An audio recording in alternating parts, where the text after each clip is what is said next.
Mas o interessante da faculdade é que é a primeira vez para muitos jovens quando eles saem de casa e aí vão e tem um colega de quarto.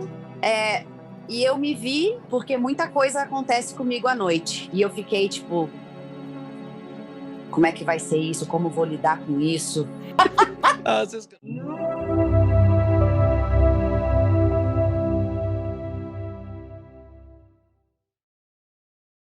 Seja bem-vinda ao programa, doutora Mary Helen Hensley. Como vai? Olá, doutora Mary Helen. Feliz por estar aqui, muito obrigada.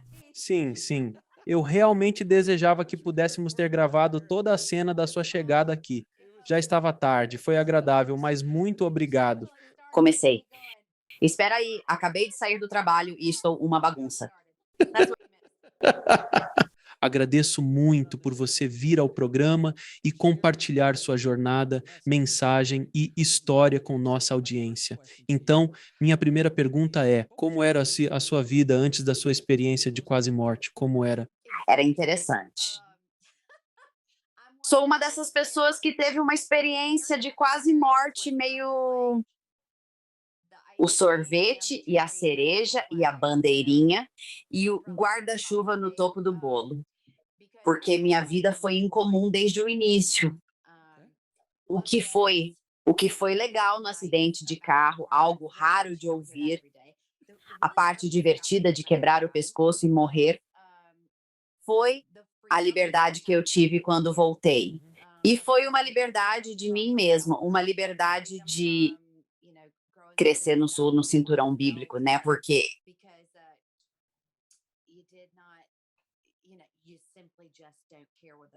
você deixa de se importar com o que os outros pensam, percebe que está aqui vivendo uma experiência única e todos estão no mesmo processo.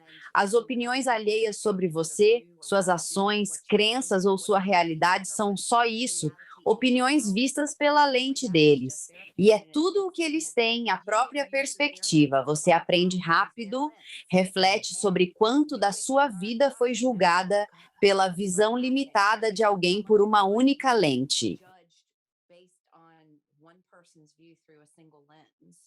Sim, de fato é algo. Nossos filhos veem a vida por zilhões de lentes das redes sociais. E parece que o pêndulo foi longe demais, afetando curiosamente as pessoas e seus sentimentos sobre si mesmas.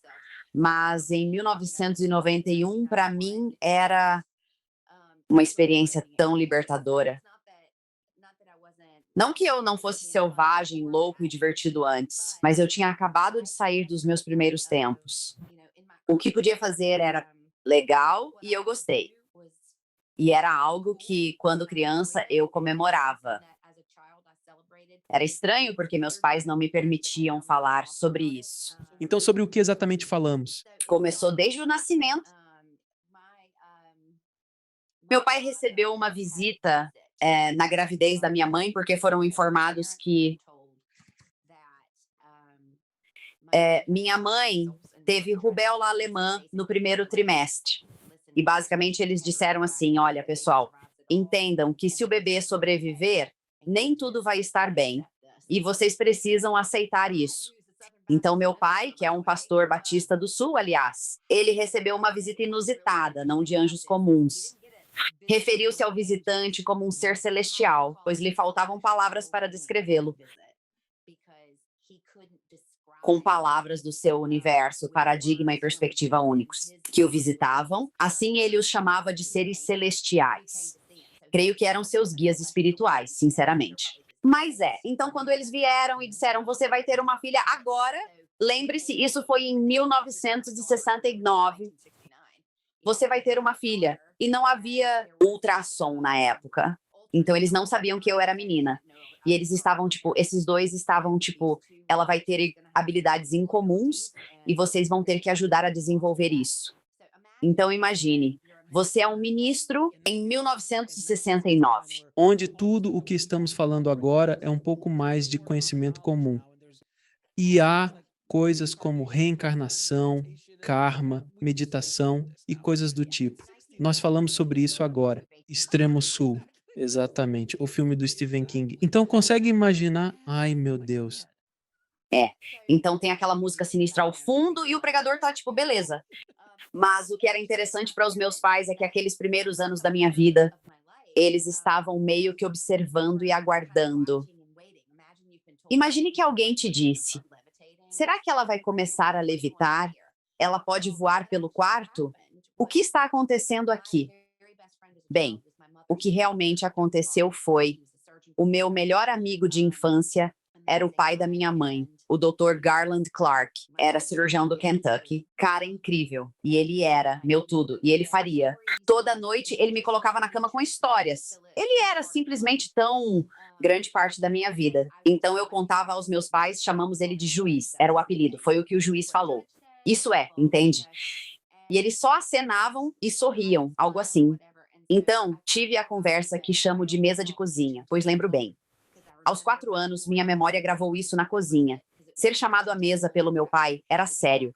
Ele não era só pastor, mas também estrela de futebol americano. Um fisiculturista imponente de 1,88 m, com uma voz marcante do sul. Quando o papai te chama para a mesa, é porque tem coisa. Então ele me chamou para a cozinha e me sentou. Ele disse: Docinho, você sabe a diferença entre vivo e morto? Eu tinha tipo 4 anos e eu estava indo. Então, acabei descobrindo nessa conversa que meu querido avô está morto desde que eu tinha 1 ano. Então, meus pais estão tipo: você sabe o que isso significa? E eu, tipo, a melhor forma de explicar para quem assiste é: vocês estão na janela quadrada no canto superior direito do meu telefone. E aqui estou eu, conversando com vocês em tempo real.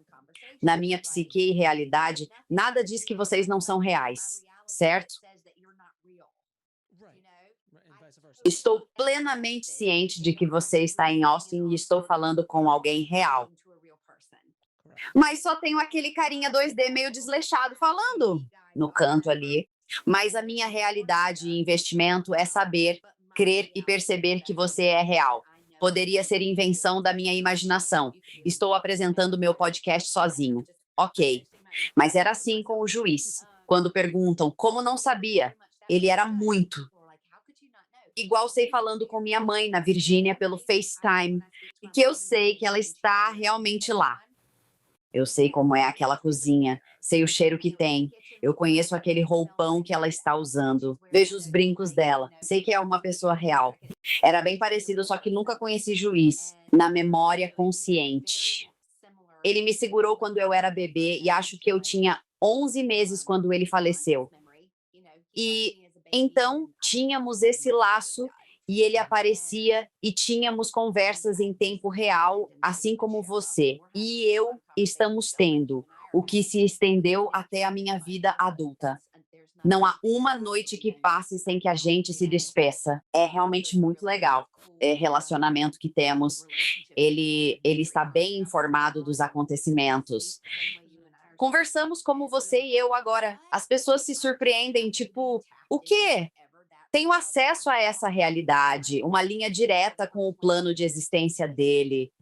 Mas é específico para ele. Era isso. Não, bem, naquela época era. Agora é para qualquer pessoa. Mas ele foi a minha primeira experiência porque foi ele quem me apresentou aquilo. Então você cresce assim e eu sonhava coisas e elas se realizavam. Então eu era aquele garoto e desde jovem tinha uma forte conexão com a morte. Ela não me assustava, nem filmes de terror. Eu não tinha problema com a morte. Gostava de gastar, o que é estranho. Eu realmente apreciava tempo em asilos. E assim, eu deixava de brincar com meus amigos para conviver com os idosos nos asilos. Minha mãe simplesmente me levava de carro, me deixava lá e eu ia visitar todo mundo. Depois ela voltava para me buscar.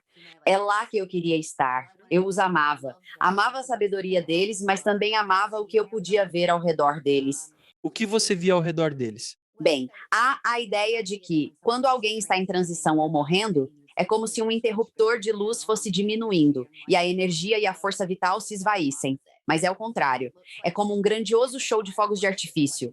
Eu adorava isso, era maravilhoso. E eu amava estar presente, participando desse momento de transição das pessoas, porque era como ver a névoa se dissipar de seus olhos. E eu amava essa parte. Sabe quantos anos tinha? Quando fazia isso? Jill! 8, 9, 10, solta a Jill! Meu Deus, fora do ensino médio. Tenho filhas pequenas e nem consigo imaginar elas vendo coisas assim, ou mesmo compreendendo coisas assim nessa idade.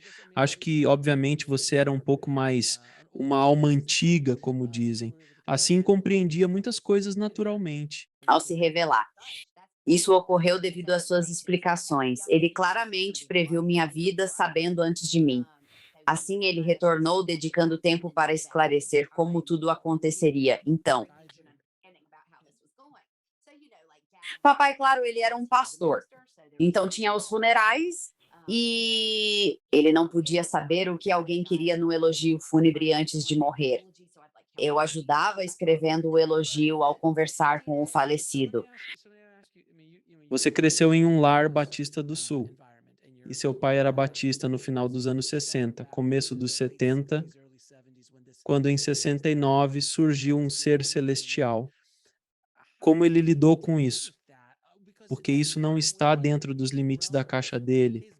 Pelo que eu entendo, né, os batistas do Sul geralmente não têm esse tipo de evento. Como ele lidou com isso e depois como... Eles falam o tempo todo sobre pessoas que viveram há 2000 anos. Isso mesmo. Certo, exatamente, mas isso não acontece hoje. Acontecendo com você agora só?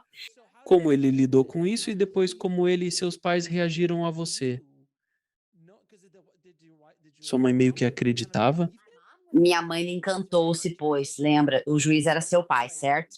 Ela comprou aquela ideia rapidinho, muito rapidamente. Meu pai era super protetor. Ele era muito protetor comigo, porque acho que tinha medo de que, se alguém descobrisse, haveria exploração ou que alguém entrasse e tentasse me forçar a fazer X, Y ou Z ou qualquer coisa. E por isso que nem meus irmãos sabiam. Nossa, meus irmãos descobriram quando meu primeiro livro foi lançado. Acho que eles provavelmente pensam que sou um mentiroso patológico. Mas minha mãe conseguiu se recostar e dizer: sim, é tudo verdade, tudo aconteceu. E eles, tipo, é assim,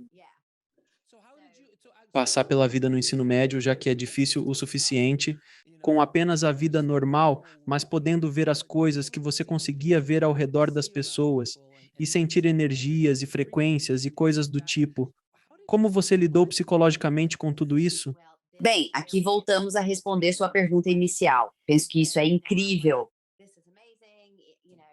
Mas o que aconteceu foi: você quer se integrar com amigos e estar mais consciente do seu corpo. E Você quer ser adolescente. líder de torcida, quer namorar jogador de futebol americano, é como você está passando por isso e com certeza não teve problema em se calar.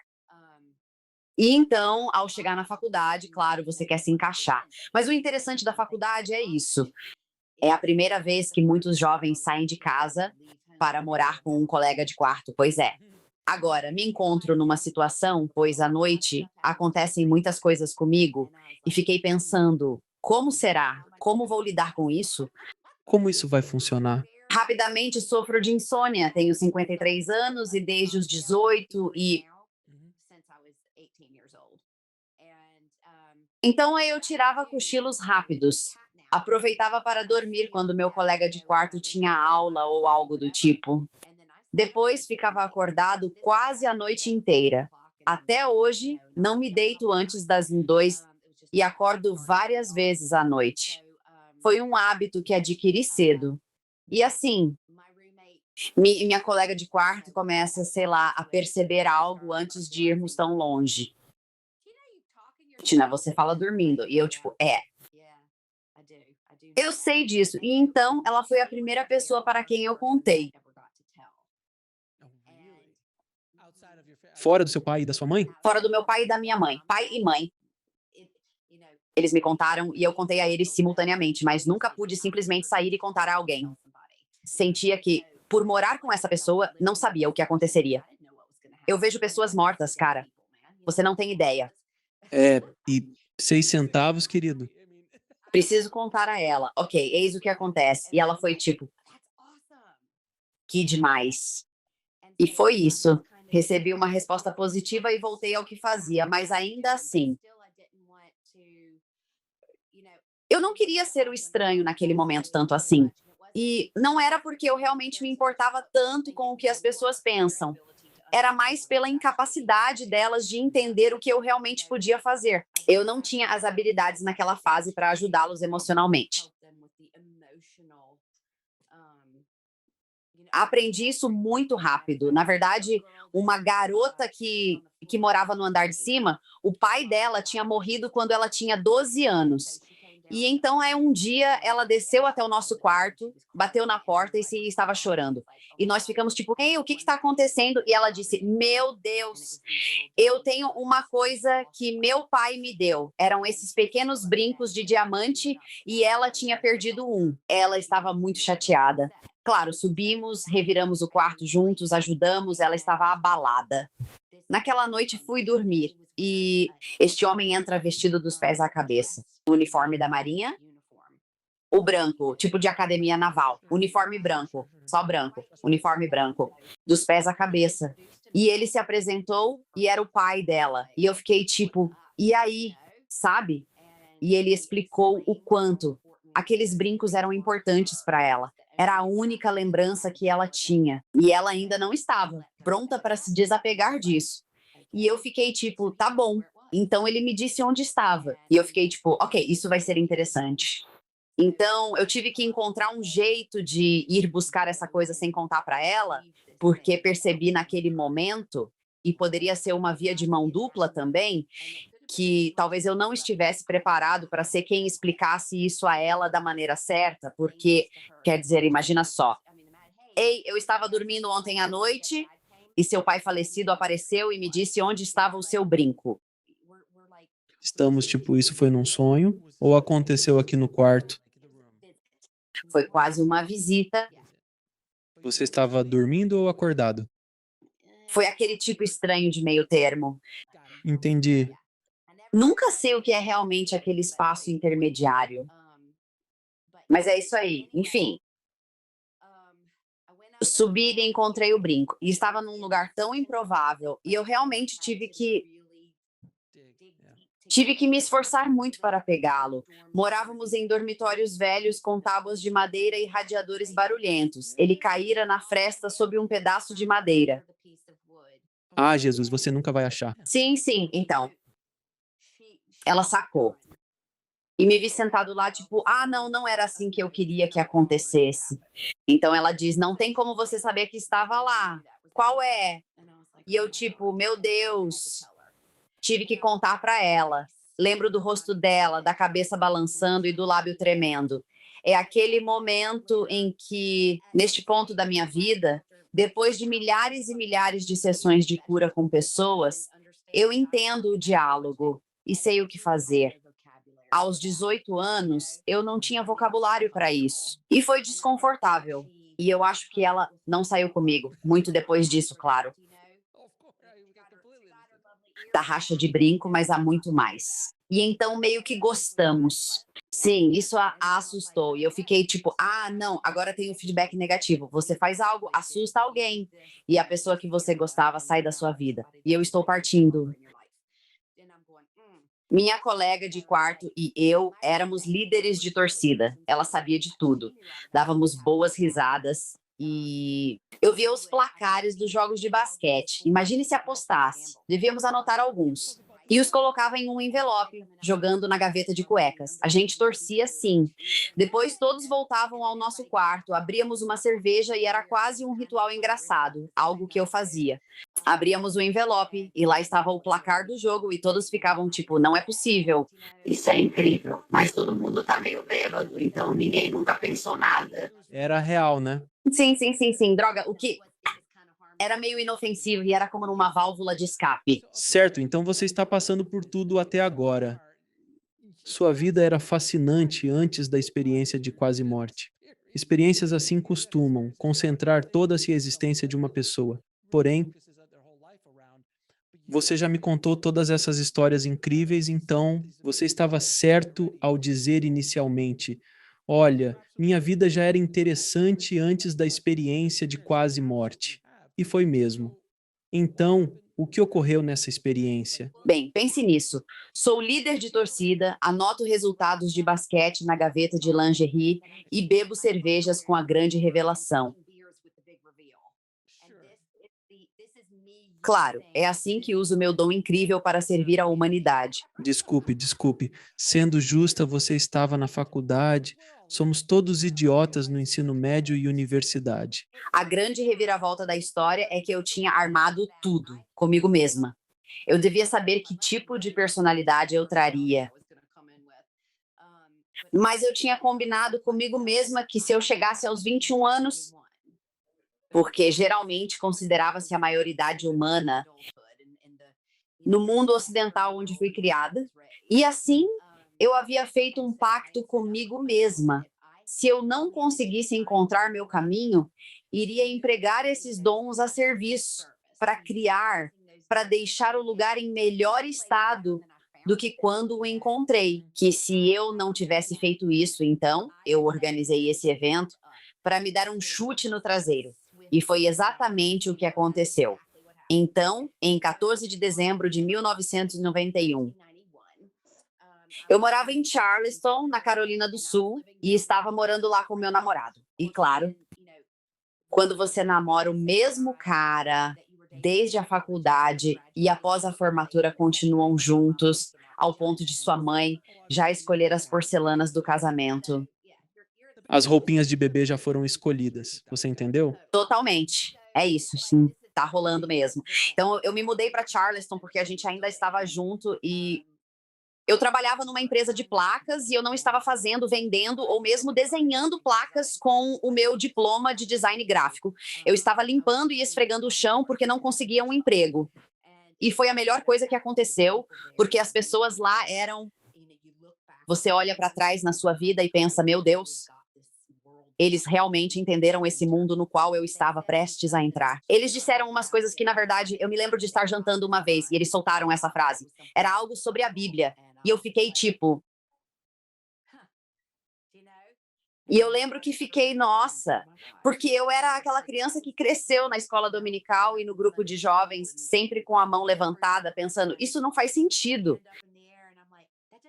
Isso não faz sentido, porque eu era essa criança, né? Pois é. Eles nunca diziam, e eu ficava, nossa, eles eram as pessoas que me diziam que eu precisava aprender tudo de dentro para fora, não só para ser um bom empresário, não só para aprender a esfregar o chão, para que eu pudesse também ser o executivo principal, mas porque era importante ver o mundo pelos olhos dos outros. E olhando para trás, agora pensa: meu Deus, é como se estivessem essas entidades angelicais enviadas para preparar-me para o iminente. Eu realmente acredito nisso. Então, naquele 14 de dezembro, eu estava indo para a festa de Natal daquele trabalho e morava em um condomínio de apartamentos próximo à rodovia 17, uma via importante em Charleston, com várias faixas de trânsito. Parei no semáforo, o sinal estava vermelho. Estou sentado, sou o primeiro carro na fila. O sinal fica vermelho e depois verde. Preciso cruzar várias faixas de trânsito antes de virar à esquerda, entrando. Então, sabe, agora eu moro na Irlanda, então meu volante ficaria do lado direito, mas lá é do lado esquerdo. E então, enquanto eu dirijo por aqui, este é o ponto de impacto. Então, o sinal fica verde, eu começo a atravessar. E quando chego na última faixa de tráfego, eu olho. E assim fui. Aquele carro não vai parar.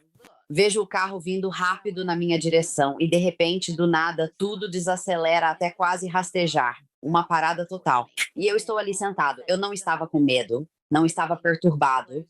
Era como se, isso é normal. E eu, tipo, beleza, estou me preparando para morrer. Bom, como eu quero que seja. E era como se eu estivesse totalmente no controle. Não havia medo, não havia nada. E eu penso, beleza, ele está indo rápido e se ele me atingir, vai doer. Então eu posso sentir a dor e depois morrer. Ou eu poderia subir e sair do meu corpo. E o corpo é atingido e depois morre. E eu pensei, bem, sabe de uma coisa? Era tão familiar, eu não sentia que precisava passar por aquilo. Não tinha nada a ganhar com a dor, o impacto, a dor. Então, agora eu não estou apenas tendo uma experiência de quase morte, estou testemunhando a minha própria morte, porque naquele momento, no segundo em que tomei a decisão, há esse barulho. É por isso que eu amo frequência, porque foi aqui que o meu entendimento sobre frequência começou. E eu penso, parece que eu toco música aqui. Eu toco bodhrana aqui na Irlanda, mas meu instrumento favorito são as Uilleann Pipes. Uilleann significa cotovelo em irlandês. Então, é a gaita de fole de sovaco. Sabe, tem as gaitas de fole com um saco grande e depois tem aquelas que se tocam assim. Produz um zumbido maravilhoso quando estão enchendo o saco de ar. É como. E adoro esse som, pois para mim significa: olha, vamos ter uma sessão incrível. Acabei de ter uma sensação tão boa. E é o mais próximo que consigo pensar que sou assim. Então, tomei a decisão de que vou subir e sair. E de repente, ouço esse som, esse tipo de ondulação. E é bem profundo, é uma vibração grave. E com isso, quem eu realmente sou, agora está acima e fora do corpo. E é aqui que você percebe isso. Ah, sim, eu não sou esse corpo. Então agora eu sou bem legal com a minha sopa de carne. Não me critico nem digo que estou muito gordo ou qualquer coisa assim. Eu só penso, aproveite ao máximo, faça o que quiser, porque isso não sou eu.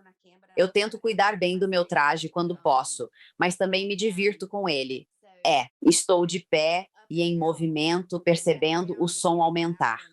Descobri que essa vibração baixa, esse zumbido suave, nos liga ao plano terrestre, à experiência física de estar aqui. Isso me frustra quando ouço alguém dizer que algo é de baixa vibração ou se autoproclamar de alta vibração. Sou de alta vibração e eles de vibração baixa. Penso que você não entende o que ocorre aqui, pois é como a dicotomia de escuro e luz na Terra, essenciais para criar uma bela tapeçaria da experiência humana. Vibrações baixas e altas. Não se pode ter uma boa música sem ambas. É como as teclas pretas e as brancas do piano. Ambas são necessárias. É, exatamente. Então era uma vibração mais baixa, mais lenta. Agora estou de pé, olhando para baixo. E tudo acelera novamente. E, de repente, aquele carro com um homem de 81 anos que atropelou um casal e quase os matou, mas nunca perdeu a carteira, graças a Deus, ou eu não teria sofrido o acidente. Uhum. Agora ele vem na minha direção a uns 120 quilômetros por hora e acerta em cheio o meu carro. Ele bate e o veículo, um Toyota Corolla, literalmente dobra ao meio. E eu consigo me ver, vejo o corpo prensado para trás, o banco dobrado sob mim. Eu estava de bermuda e uma camiseta do Papai Noel porque era Natal. E vi minha cabeça passar pela janela do motorista foi quando o pescoço quebrou e o vidro se espalhou, estourando do lado do passageiro. O carro está girando e só estou observando isso. Interesse distante. Nunca faço uma palestra ou converso com alguém sem dar essa referência, pois até hoje é o melhor que posso fazer para explicar isso às pessoas, porque me perguntam o tempo todo: você estava tão chateado? Você tinha tipo 21 anos? Tipo, oh meu Deus, minha vida era tão curta. Não foi nada disso. E a melhor maneira de descrever é se você estivesse ao ar livre, tipo no Texas. Sabe como é o calor lá? Tipo, você está super quente, todo suado, trabalhando no jardim e se sentindo nojento. E aí você termina o trabalho e se sente bem pelo que fez. E você entra em casa, tira as roupas pegajosas, joga-as perto da máquina de lavar e vai tomar o melhor banho da sua vida. É refrescante, está tudo se lavando. E você está, tipo, satisfeito com o trabalho que fez.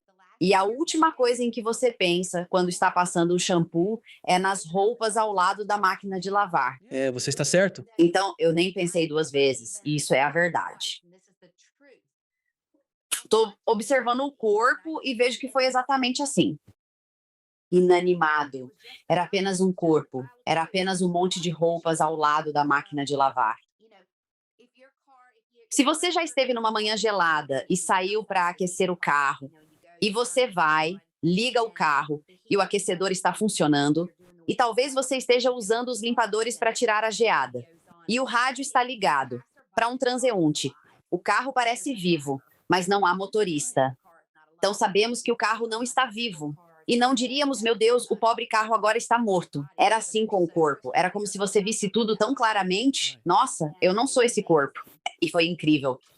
Então, naquele instante, vi ao lado uma garota da minha faculdade. Naquela época, Charleston tinha cerca de 350 mil habitantes. Eu não era de lá, sou da Virgínia. Mas a garota que dividia o quarto comigo na faculdade era de Charleston e estava 3 carros atrás de mim no semáforo. Quem diria? Nem mesmo sei o motivo. E vi meu carro ser atingido, girar pelo ar. E o que foi tão interessante naquele momento foi que eu pude sentir a emoção dela. Eu não achava um caminho para meu corpo, sem vínculos, mas de repente concentrei-me totalmente nela e senti seu horror. E eu queria ir, não se preocupe em saber. Não chore por mim, Argentina. Estou bem. Mas foi tão interessante observar que eu podia entrar e interagir. Então é meio que como quando falamos sobre entes queridos que se foram ou pessoas próximas. Estão observando? Sim, às vezes. Eles estão te observando nu no chuveiro? Não, não é assim. Mas existe essa capacidade de interagir e de sentir o que acontecia com a outra pessoa, certo? Então, eu sentia isso com ela e foi muito incomum. Então, minha atenção volta para o carro. O carro terminou de girar, ele parou completamente. Agora estou pendurado ali como um fantoche.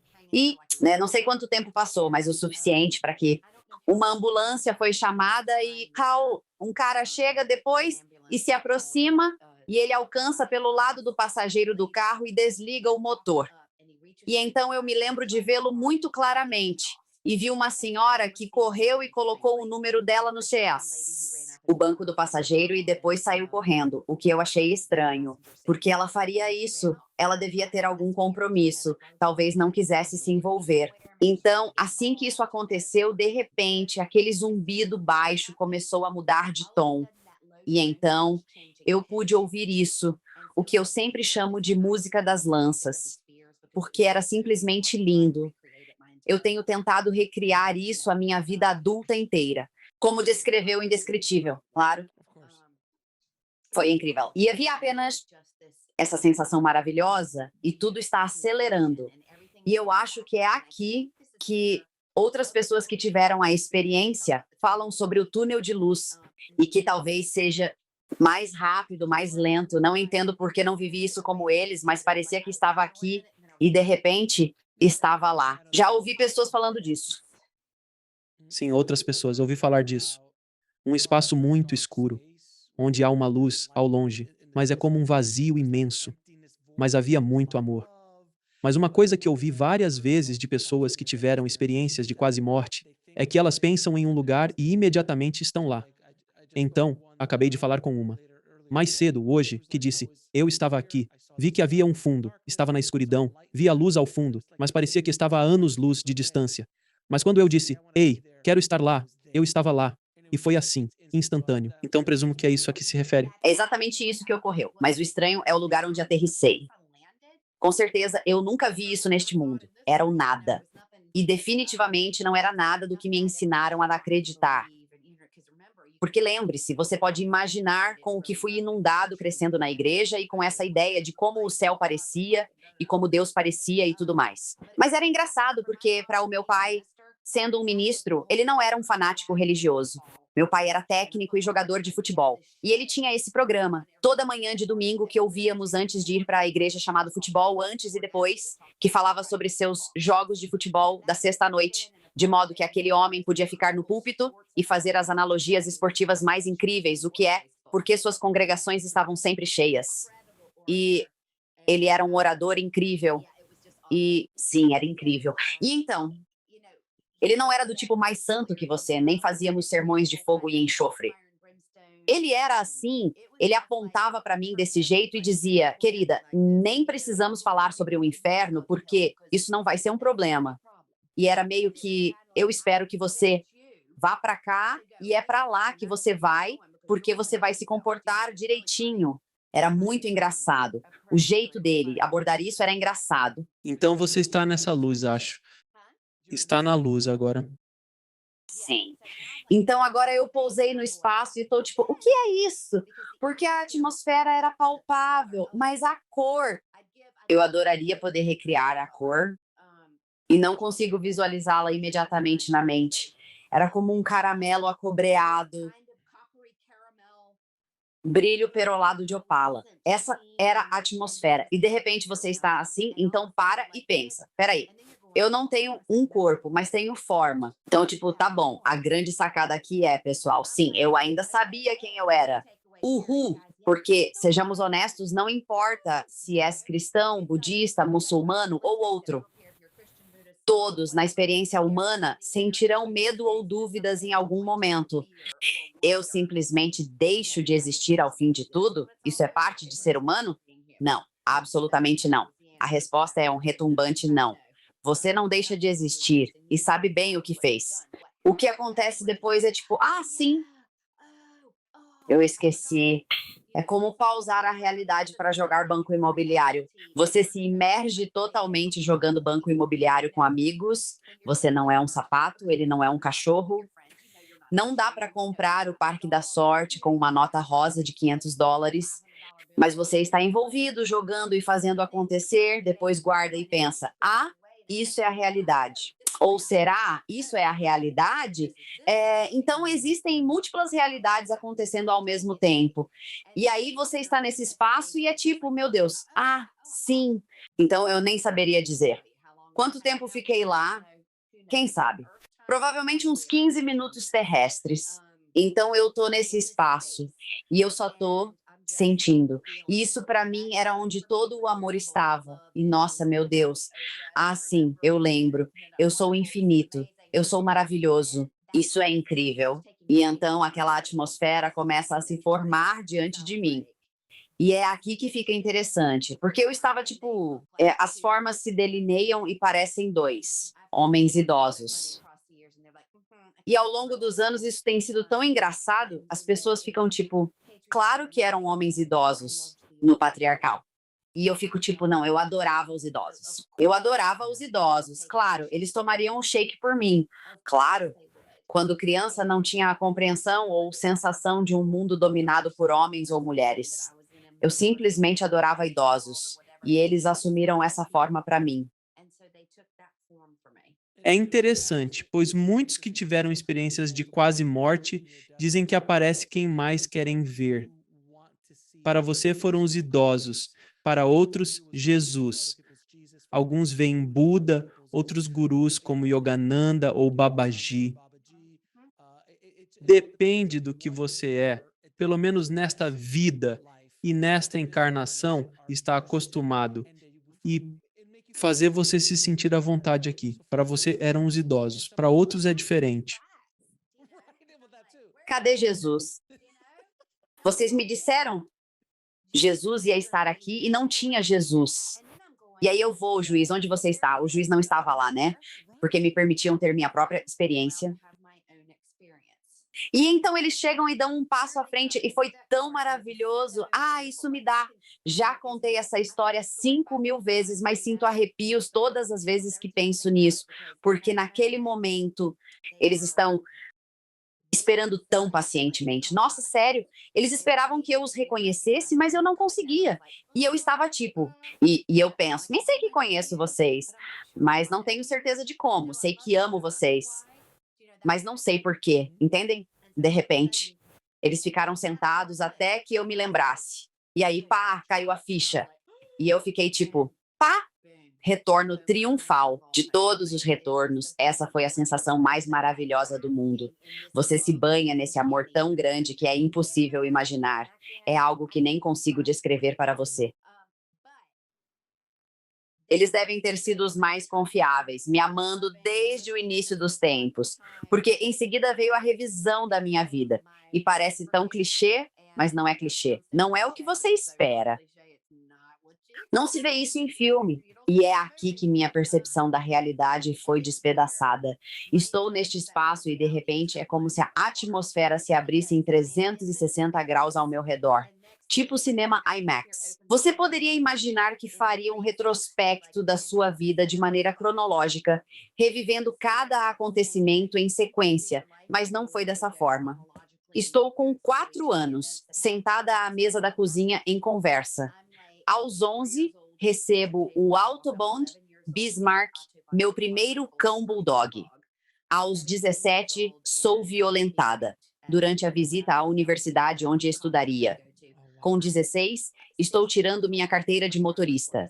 E aos 12, estou recebendo meu primeiro par de sapatos Oxford de líder de torcida. Estou com 14 anos descobrindo que meu pai vai se aposentar como técnico.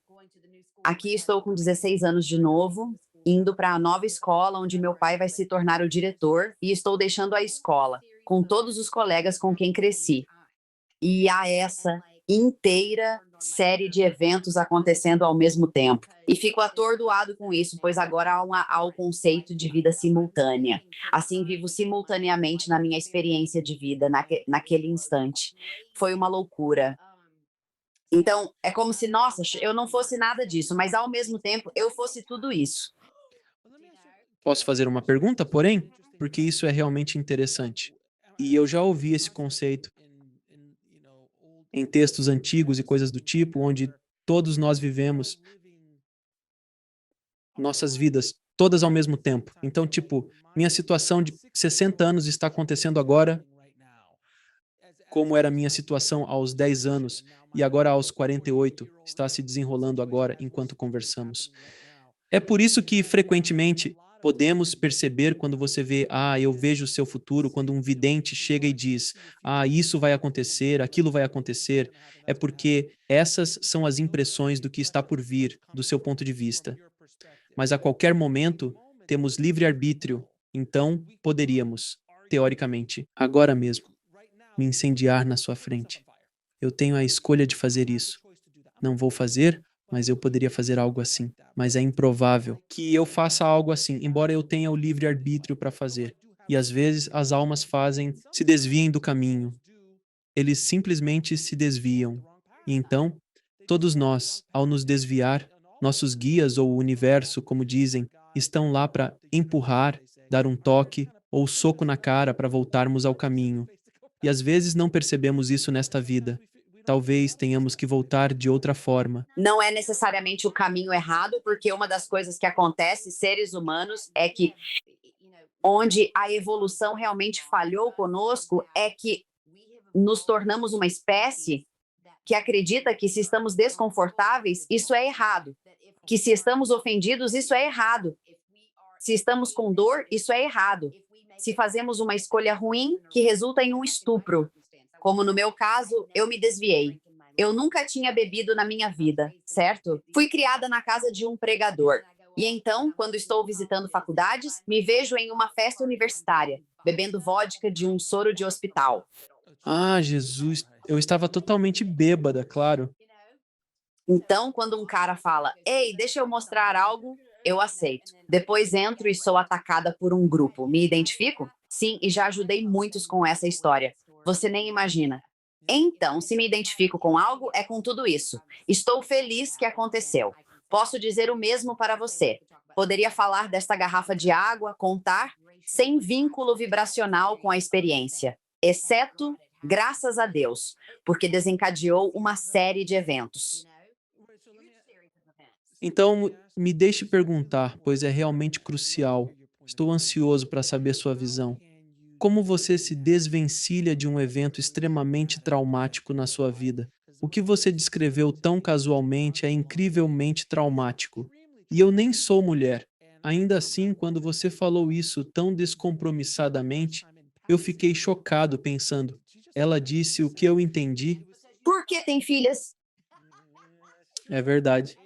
O que faria? Quando pessoas julgam experiências, devem entender que julgamentos e opiniões alheios não significam absolutamente nada para sua alma imortal, a menos que permita. Certo? Então, naquela época, eu tomei uma decisão. Meu pai não era apenas um pastor, mas também diretor de colégio e técnico de futebol. Ele desempenhava muitas funções. Ele era um pilar na nossa comunidade, muito respeitado. Ele é um personagem de filme. Ele é um personagem de filme grandão, né? Ele é tipo Embalos de Sábado à Noite. Ele é tipo momentos decisivos, né, sabe? Duelo de titãs, lembra? E quanto ao outro treinador, aquele homem era meu pai. Não, de jeito nenhum. Sério? Eles hollywoodizaram aquela história, não foi exatamente assim. Nossa, que interessante. É aquele cenário, né? Ok, ok. Meu pai, pela primeira vez na vida dele, eu só me lembro dele sempre trabalhando muito em vários empregos para manter nossa família e fazer o que fosse necessário.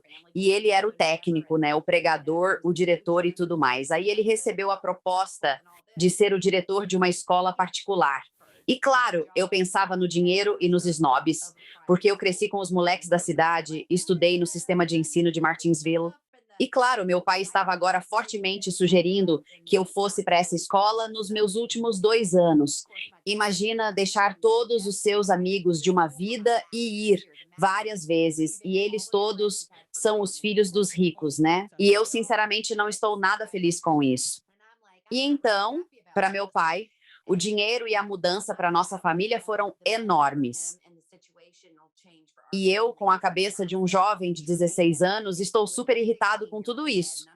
Meus pais estão tipo, nossa, agora vai ser fácil colocá-la na faculdade. Certo. Mas sim, conseguimos uma casa melhor. Melhor, né? As crianças não pensam em nada disso. Você não faz ideia. Você é só egoísta e fica tipo, meu Deus, meu mundo está acabando. Sério, sério. Isso acabara de acontecer. Meu pai, recém-chegado, estava em transição, assumindo um papel significativo para ele e minha mãe. Isso permitiria que trabalhassem, ele se aposentasse numa posição excelente, garantindo tudo a que tinham direito e segurança. Você é pai de meninas. Imagine se uma delas chegasse dizendo: me envolvi numa situação horrível.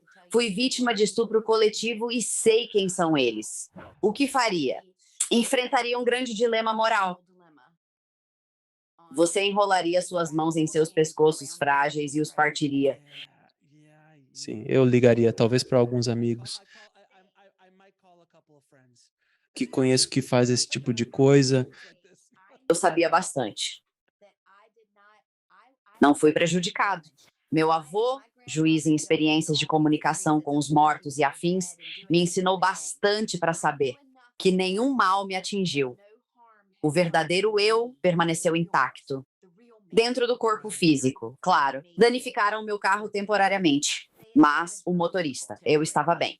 E então eu tinha uma escolha a fazer. E é aqui que as pessoas discordaram de mim. Você foi tão irresponsável por não entregá-los à polícia e por não fazer isso. E eu disse: ok, obrigado por isso. Você não conhece toda a história. E então eu tomei uma decisão naquele momento, certa ou errada. Foi uma decisão que tomei com um cérebro de 17 anos e minhas circunstâncias onde eu sabia que, se eu contasse aquilo para o meu pai, lutei para não matá-los. Não, com certeza. Matar. Ele iria atrás deles e mataria, sem dúvida. E nós, e a nossa, e possivelmente arruinaria a vida dele e a vida da sua família. Exatamente. E ele era tão grande que, se fosse lá e desse um golpe, poderia ter matado alguém.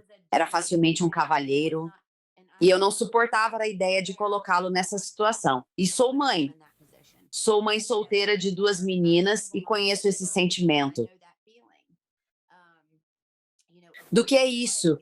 E então, se isso acontecesse e ninguém me contasse, então eu entenderia. E foi interessante porque muitos anos depois, eu encontrei um deles.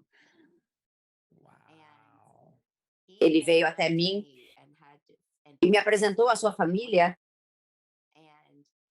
tornou-se um agente da lei e ele gastou, dedicou toda a sua vida para garantir que aquilo nunca acontecesse com mais ninguém. Isso o consumiu por completo. E ele veio e me agradeceu por ter tomado a decisão que tomei, porque isso mudou o rumo da vida dele. Porque se ele tivesse ido para a prisão, já que seria considerado adulto naquela época, e se ele tivesse ido para a prisão, tudo teria sido completamente diferente. E não era o certo, naquele momento para mim e naquelas circunstâncias, porque eu simplesmente ele estava bêbado, eu estava. Isso justifica alguém agir assim com outra pessoa? Ouvi todos os argumentos. Obviamente que não. Contudo, admito minha parcela de responsabilidade, pois não estava apto a cuidar de mim mesmo, e por isso tenho que assumir certa responsabilidade.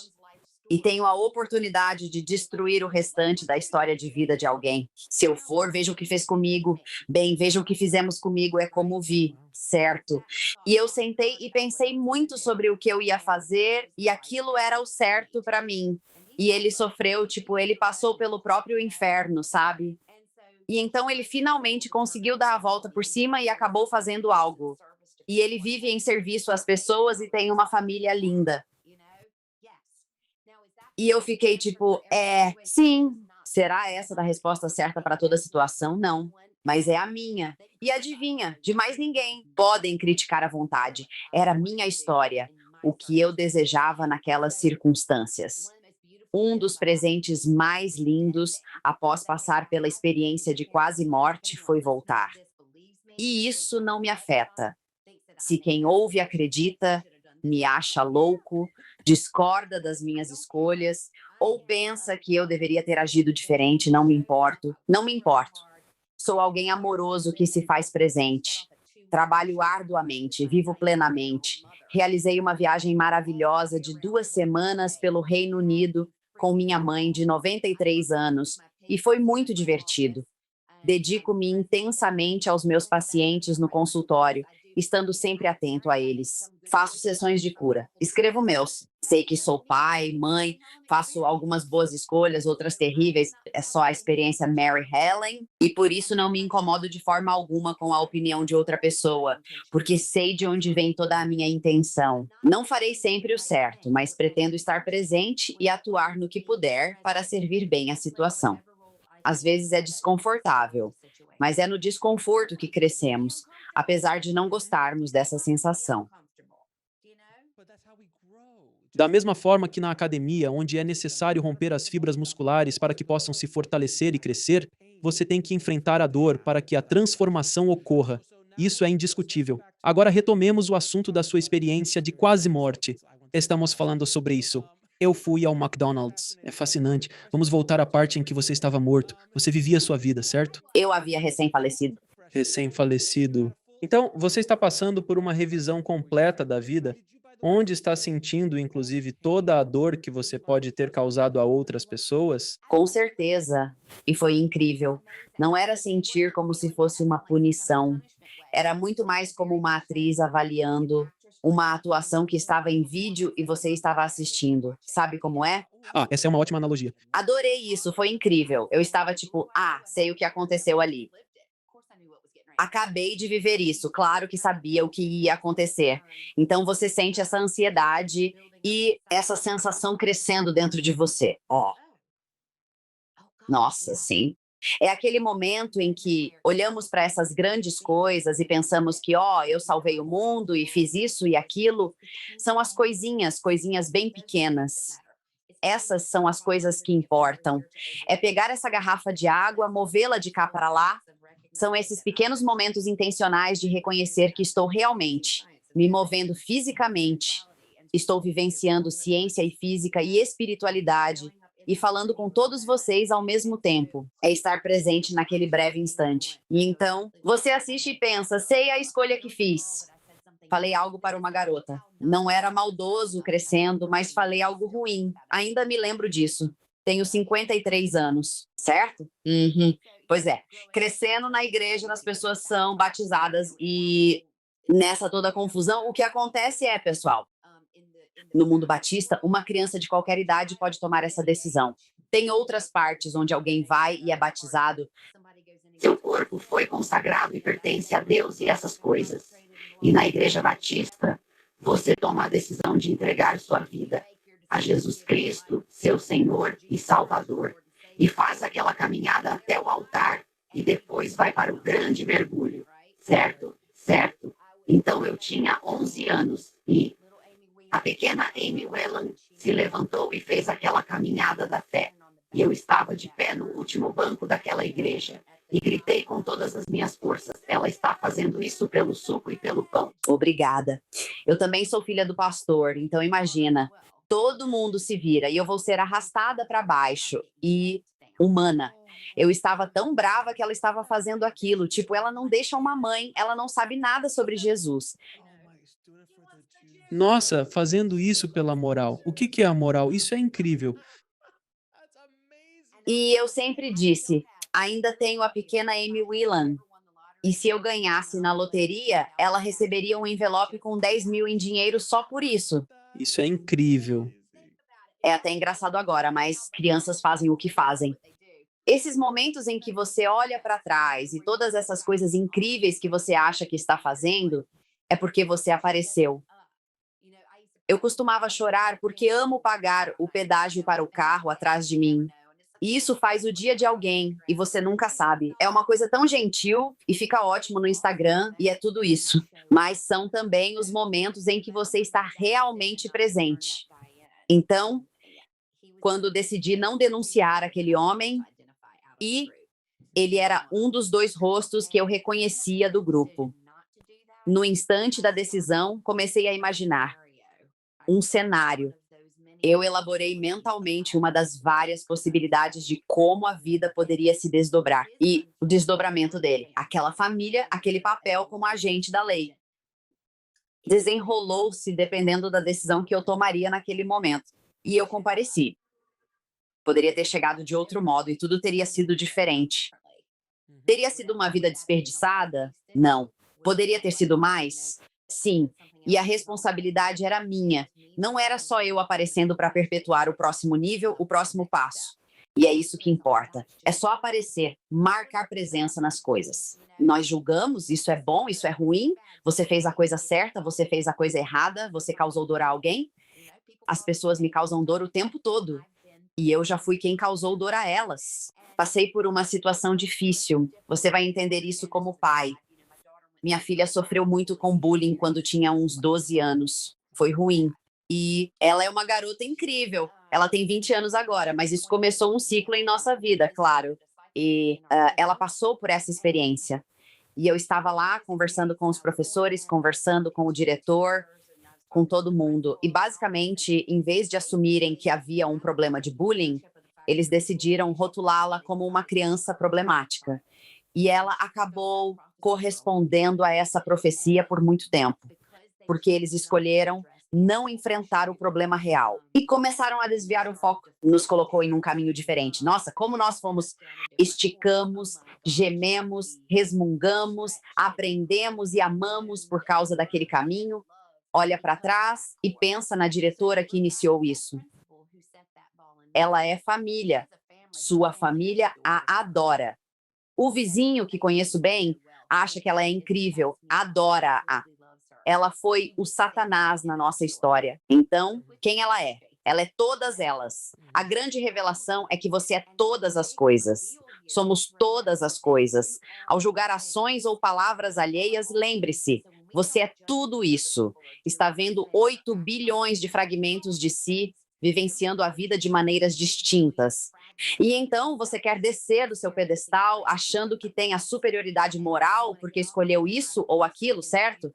Porque tudo o que você está fazendo é apenas se apresentar e nós somos todas essas coisas. É como aquela situação: ah, eu nunca faria isso. Sério? Porque se alguém invadisse minha casa e ameaçasse uma das minhas filhas no escuro, eu o mataria num piscar de olhos. Então sou um assassino? Não agora, mas poderia ser. Todos nós temos potencial. Todos temos potencial para isso. Sem dúvida. Sem dúvida alguma. Certo. Então você volta a estar morto.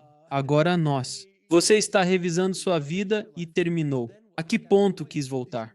Ou decidiu não voltar, definitivamente? E é aqui que as pessoas perguntam: e eles te fizeram voltar? Ninguém me fez fazer nada. Agora estou totalmente empoderado e com a plena lembrança de que eu tinha criado tudo isso para mim mesmo, certo? Eu tinha escolhido a vida, as circunstâncias, as pessoas. E estou olhando em volta. e você percebeu que não havia ninguém. Um personagem importante ausente, Deus, porque eu tô tipo, tá, isso não é como me disseram que ia ser. E eu tô, tipo, me amando e pensando, meu Deus, isso é incrível. Eu sou demais. Olha o que eu criei. Olha esses caras. Isso é incrível. E não tem nenhum cara com barba grande e martelo que vai decidir se agora eu vou pro céu ou para o inferno.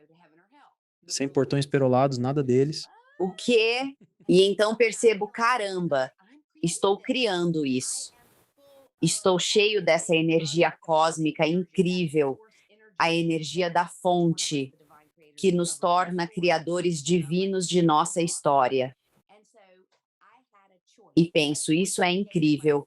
Então tive uma escolha que eu mesmo me dei de voltar ao mesmo corpo, sabendo dos riscos, pois estava destruído, acabado. Então, o que acontece é que estou deitado no chão, numa daquelas macas hospitalares. Então, tecnicamente, ainda está vivo agora? Não, eu. E o seu corpo? Não. Mas o seu corpo, enquanto lá embaixo, está vivo ou se foi?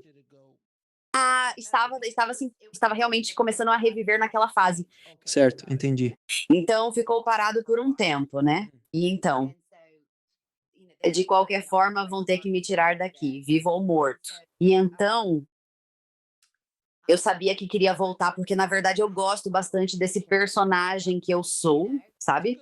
Personagem bom, Ele era um bom personagem, era isso mesmo. Eu gostava de mim, do meu senso de humor, da minha família, e amava as minhas circunstâncias. Gostei do personagem. Então eu olhei e, num piscar de olhos, eu soube que o corpo tinha salvação. E também sabia que haveria muitas coisas associadas ao corpo se eu escolhesse voltar para ele. E eu pensei, é isso aí, me coloca no jogo, treinador. Eu queria voltar porque eu amo. Sou desse tipo de personalidade, adoro o desafio. E então eu não baseio meu valor como indivíduo, minhas contribuições para a humanidade, em ter a cabeça torta ou quadril estranhoi, que sou surdo do ouvido esquerdo, ou que descolei a retina do olho direito, ou que não poderia ter filhos devido à forma como minha pelve foi esmagada. Eu não me valorizava, ou a minha experiência com base nessas coisas que eu podia ou não fazer. Então eu pensei, é isso, estou dentro, certo? E foi um desafio incrível voltar para aquele corpo. Então, tipo, no intervalo, no segundo em que respirei, no segundo em que o pensamento sequer surgiu, eu já tinha ido. puf, de volta. E voltei num sopro, sim. E você sentiu toda a dor. Nossa, você tá brincando? Imagina só, colocar, tipo, imaginar pular numa piscina com botas de neve, um parca e jeans, e você pula e fica tipo, uau, eu estava pesado e volumoso. Meu corpo em choque tão grande que a dor não começara. E aí o Adam ficou assim e eu fiquei tipo. E então você pode imaginar o desespero deles, porque pensaram, ela morreu e agora não. E eu, tipo, Lázaro ressuscitando. E, na sequência, tentei me levantar no local, porque eu me lembro de ter tentado, a menos que tenha inventado na minha cabeça, mas acho que não, porque me lembro de realmente tentar me levantar fisicamente e então, puf, desabar de novo. E aí estou na ambulância e estou, tipo, soluçando. E tem essa senhora no fundo da ambulância e ela está acariciando o meu cabelo. E ela diz: tá tudo bem, querida. Tá tudo bem, não vamos deixar você morrer. E eu estou lá dizendo, eu já morri. Eu uso umas palavras. E então eu tô tipo a caminho e tipo, o que tá acontecendo? Então eu chego no pronto socorro e acho que desmaiei de novo, sei lá. E quando eu recupero a consciência de novo e estou, tipo, olhando ao redor, tem o cara de uniforme e ele é o que tinha alcançado e desligado o carro para o motor não explodir. E então ele está lá, só me olhando e eu, tipo, tentando engolir, sem notar que meu pescoço está quebrado. E, tipo, eu te conheço. E ele se levanta e tá, tipo, é. E a primeira coisa que ele me disse foi: você é uma sortudinha. E olhando para ele, perguntei: você estava num acidente?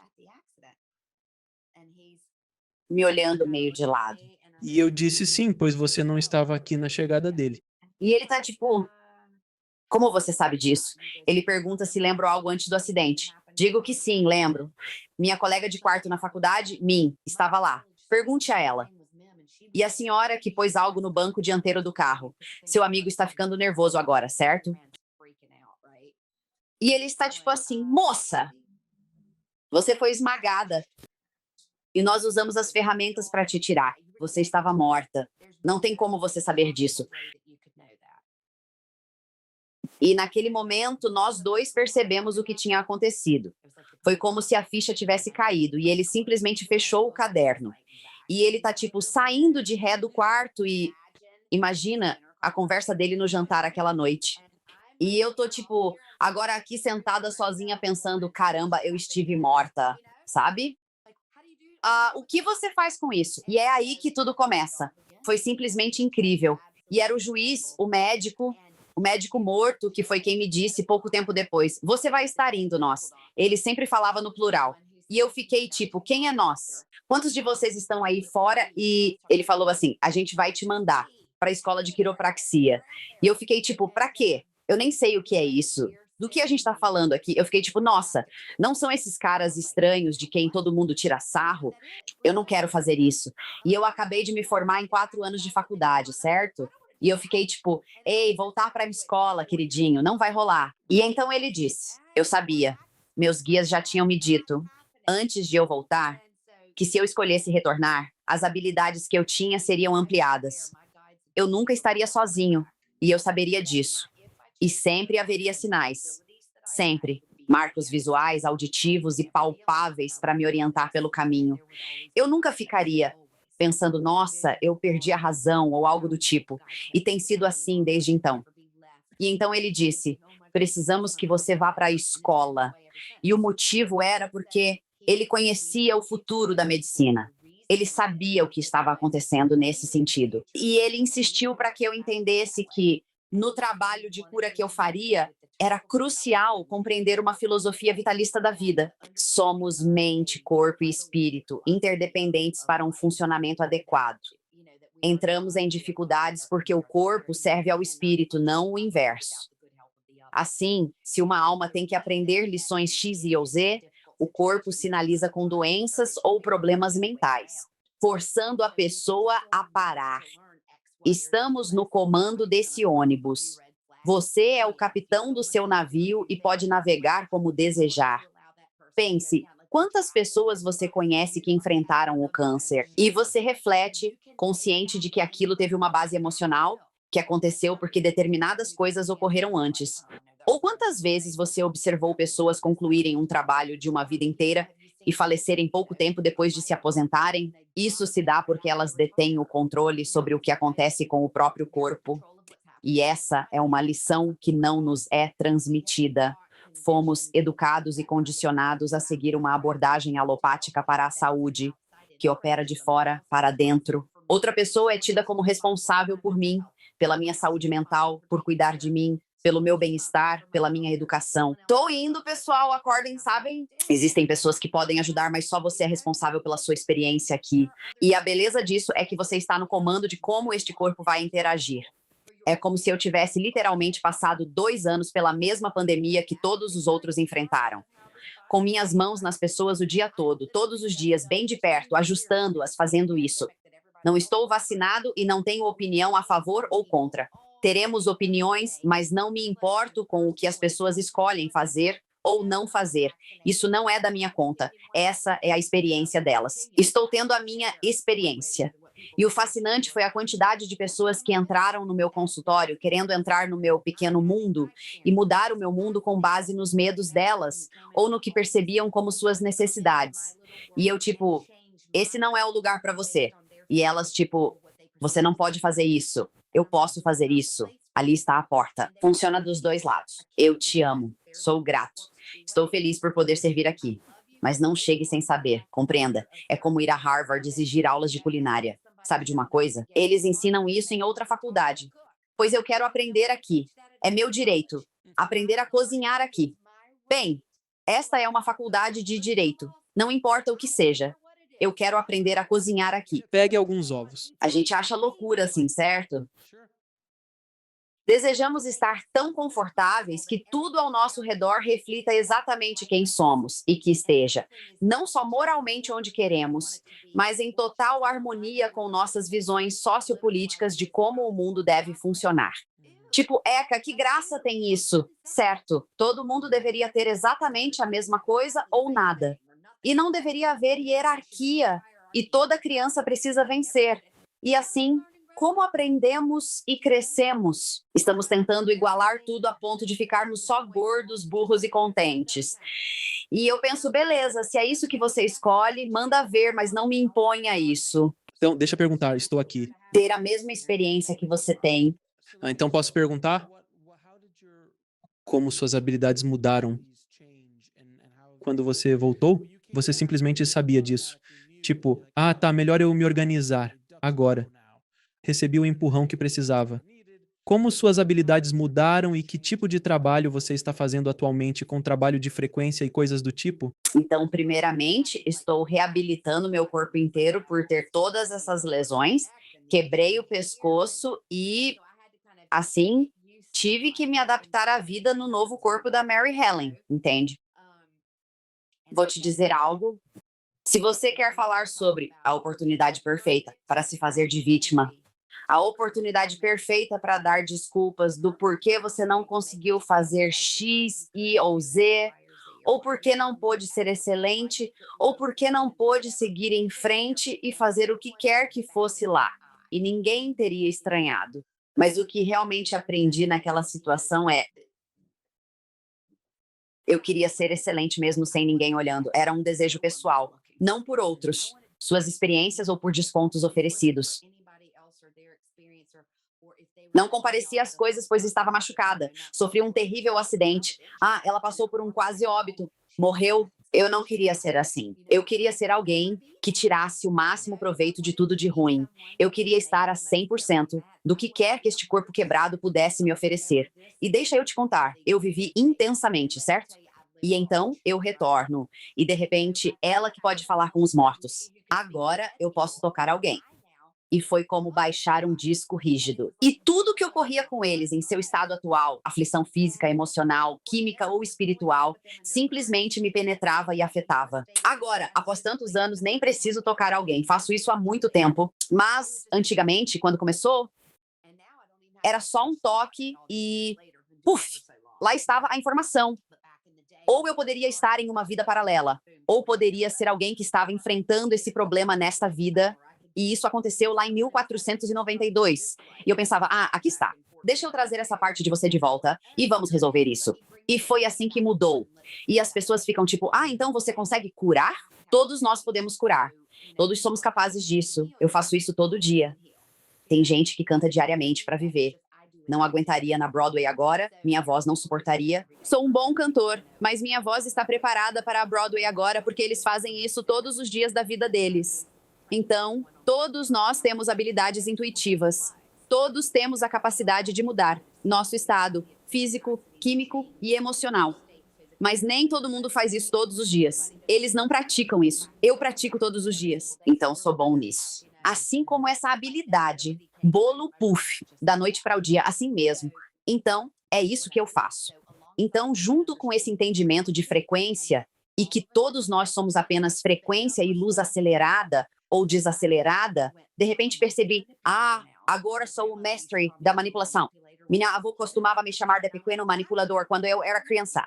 E eu percebi, me tornei um manipulador profissional. Então, estou nessa. Eu levo as pessoas. Não tenho muito tempo porque, de verdade, sou muito ocupado e feliz e agradeço por isso. Mas também trabalho duro para conseguir. Então, não tenho tempo para enrolar as pessoas. E não sou a praia de todo mundo porque sou brutalmente honesto. Eu sou tipo, ok, entendi isso. Certo. É o seguinte, estamos fazendo isso. Isso está acontecendo. Foi o que vi. Assim vamos lidar com isso. Você quer fazer ou não quer, e tudo bem. Não estou investido na escolha que você fizer, porque essas escolhas são suas. O que estou fazendo é assim.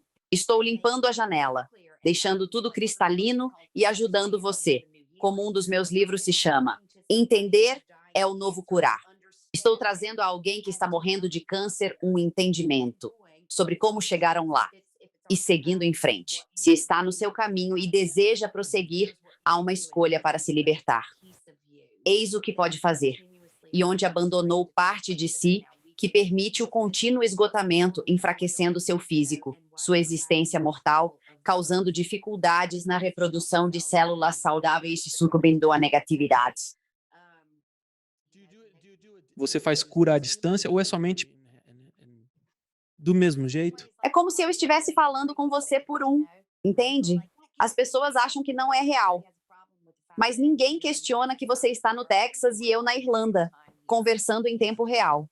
É uma questão de frequência, certo? Então é claro que se pode sintonizar na frequência de alguém em outro lugar. Eu só não uso um aparelho para isso, entende? Assim mudou após a morte. Aqui estamos, 30 anos depois. Mantenha um bom trabalho. Continuo no trabalho e estou adorando. Foi muito divertido voltar das férias com minha mãe pelo Reino Unido e fiz realmente questão de notar o quanto estava animado para voltar. Estive fora há apenas 10 dias. Ela viu essas pessoas há 10 dias e eu estava tão grato. Não a outra pessoa, porque ninguém mais fez isso acontecer. Eu apareci, permiti-me mergulhar na experiência completa e criei esse mundo que eu amo. Estou vivendo no mesmo mundo em que outras pessoas vivem, onde elas estão tendo experiências horríveis. E isso também está bem. Mas eu vivo no mesmo mundo. Passei pela mesma pandemia. Passei por muitas das mesmas coisas que aconteceram. É uma questão de escolha. Acordo todo dia e penso: é essa a dor que sinto agora? E isso é diário. É mais do que eu queria fazer hoje. Estava ansioso para a nossa conversa essa noite. Faço isso todo dia, o dia todo. E eu estava tão ansioso porque você é você e só você, com sua perspectiva única, e essa troca, ela nunca mais vai acontecer assim. Eu tenho essa chance uma única vez e eu estava tão animado por isso e encaro tudo com o mesmo entusiasmo. E isso torna a minha vida muito divertida. Você é uma força da natureza, não há dúvida nisso. Desde o momento em que você entrou no Zoom, eu fiquei tipo, ah, tá, essa é a energia agora, beleza, isso vai ser divertido. E eu já fiz isso tantas vezes, já faz mais de 7 anos que eu faço entrevistas, porque é no podcast que tá o dinheiro. Eu já fiz tanto isso que percebo muito rápido. Na maioria das vezes, percebo pelas entrevistas alheias, tipo, assisti a uma de suas palestras e nos primeiros 5 ou 10 segundos, simplesmente pensei, sim, não vai ser problema algum. Mas aí quando você chegou, sua energia era tão maravilhosa e era tão caótica, mas de um jeito lindo e incrível, eu pensei, nossa, isso vai ser um touro selvagem, vai ser fantástico, mal posso esperar. Vai ser uma conversa incrível e foi uma conversa maravilhosa. Tenho uma lista de perguntas que nem cheguei a fazer, não precisei delas. É orgânico, acontece. A suporte, eles estão lá para isso. Suas conversas e visão sobre sua experiência de quase morte são únicas. Você, como indivíduo, é único. Antes e após a experiência de quase morte, discutimos muitas pepitas de ouro. Espero sinceramente que isso inspire outros a enxergarem suas vidas de forma nova e a perceberem como podemos ajudar ao próximo. Conversei com muitos que passaram por experiências de quase morte e todos retornam com o desejo comum de serem úteis. Você não pode deixar de ser. Eles querem ser úteis, eles querem. Mostre amor, ensine amor, são pontos comuns entre pessoas que vivenciaram quase morte e com quem falei. Nenhum voltou dizendo: graças a Deus comprei um barco novo, precisava muito de um. Precisava mesmo daquela casa de 35 quartos e 85 banheiros, de 1.115 metros quadrados. Após quase morrer, percebi que o caminho é o materialismo, acumular o máximo possível e machucar muitos no processo. Nunca ouvi tal declaração de alguém. É tão engraçado porque nas minhas viagens, uma das coisas, nós meio que adaptamos isso. Eu estava. Falando nisso, eu era a atração principal de encerramento em Glastonbury, na Inglaterra. Este é o congresso metafísico mais antigo. E, sabe, tive uma plateia enorme, me diverti para valer. Mas foi engraçado porque, como pode imaginar, Glastonbury atrai um público realmente interessante. Então eles estavam morrendo de rir de si mesmos, porque eu falei assim: olha, vou jogar uma real para vocês aqui. Não precisa ter pé sujo e cheirar a patchouli para ser iluminado. E eles ficaram tipo. Consegui ver o organizador ao fundo com olhos de personagem de desenho animado. Meu Deus, você disse isso mesmo? E eu pensei, é hilário, porque não é sinônimo de espiritualidade. Sou provavelmente um dos menos prováveis. Acredito que por isso digo que me escolheram. Eu me auto-escolhi para este trabalho, entende? Não sou o personagem clássico. Eu dei tanta risada quando lembrei de como fui criado. Eu pensava, meu Deus, minha visão de todo domingo de manhã é que eu tinha que usar redes de verão, estar com as roupas em mãos. E ela era super magra, e eu não. Então, minhas lembranças de usar um suéter apertado de pelo de camelo e falar sobre Jesus o dia todo no domingo, e eu pensava, isso é terrível. E então, se você conseguir trazer essa ideia de quem e o que realmente somos para um espaço de amor, alegria, diversão e risadas.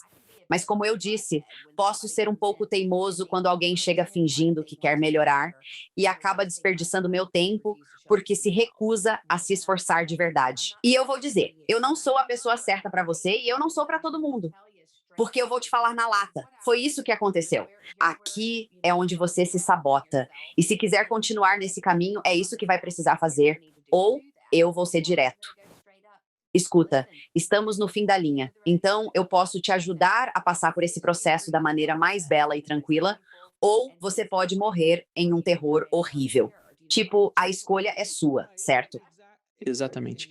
E sabe de uma coisa? Passei pelo mesmo. Com todos os programas que criei ao longo dos anos, percebi que não agrado a todos. Sou direto e brutalmente honesto. Na minha produção e roteirização cinematográfica, falo as verdades cruas. Quer dizer, as chances são que você pode não ter sucesso.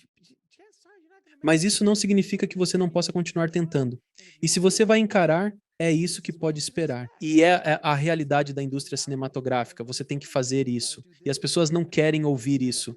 Eles querem ouvir sobre o Oscar, querem saber do tapete vermelho, querem ouvir essas histórias encantadoras. Mas não é assim que funciona. E mesmo neste programa, eu não sou a xícara de chá de todo mundo. Eu abordo a espiritualidade exatamente da mesma maneira que abordo tudo em todos os meus programas, porque vou ser honesto do meu ponto de vista, a minha verdade. Leio os comentários às vezes e há quem diga não. Penso que, se está preso ao seu dogma, isso é por sua conta e sua experiência.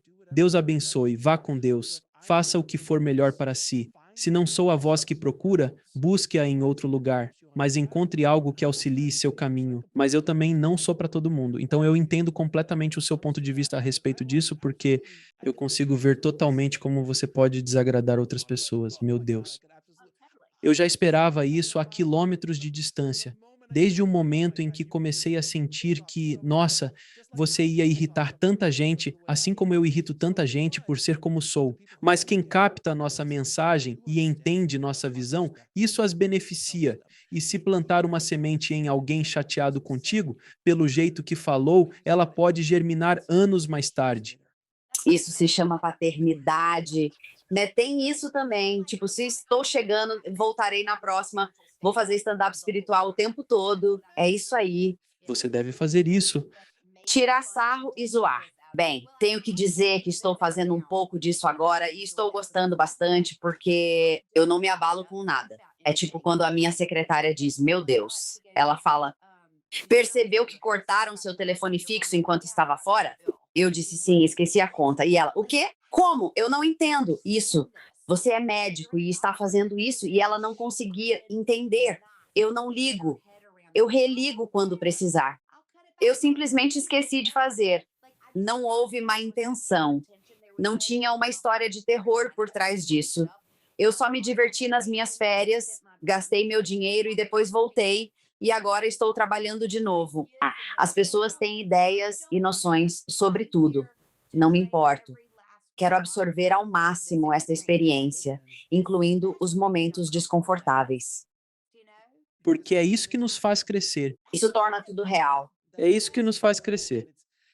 Sabe de uma coisa? E eu concordo plenamente com você.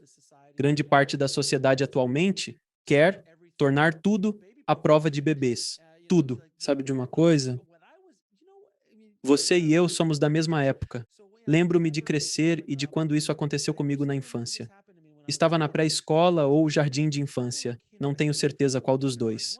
Lá havia blocos gigantes de plástico para brincar, que tinham mais ou menos o tamanho de uma caixa de sapatos. Blocos sujos. Sujos. Não só sujos, mas tinham cantos que podiam te cortar num piscar de olhos. E eu lembro de cair, ainda tenho uma cicatriz no nariz de onde aquilo me acertou. Ou nossos parquinhos na infância, as barras de escalar eram altíssimas e só tinha cimento embaixo, nada de pedaços de madeira. Nossos escorregadores eram de metal e no verão descendo sofria-se queimaduras de terceiro grau. Essas coisas fazem nossa geração se sentir mais resistente, mais robusta que as mais jovens, sem desmerecer as novas gerações que têm suas experiências. Mas é verdade que o desconforto é necessário. O crescimento acontece ali. Acostume-se ao desconfortável para crescer, em resumo. E se você não fizer isso, você não cresce. Agora, não quero tomar mais do seu tempo, pois sei que você trabalhou o dia todo. Vou fazer algumas perguntas. Eu pergunto a todos os meus convidados: qual é a sua definição de uma boa vida? Nossa, estou vivendo-a. Você é o exemplo. Tudo o que acabamos de conversar está sendo compreendido. Uma boa vida é fazer tudo como o verdadeiro você, o imortal, que assumiu o traje temporário em qualquer capacidade, em qualquer geração, em qualquer século, e que você veio aqui para aprender algo. E você tem que lembrar, é muito importante que você não se isole. Bem, isso é ruim. Ah, e é aqui onde as pessoas. Então, se fosse um. As pessoas sempre me confrontam com isso. Sabe como é? Então, acha que Hitler era bom? Acha que Hitler era necessário?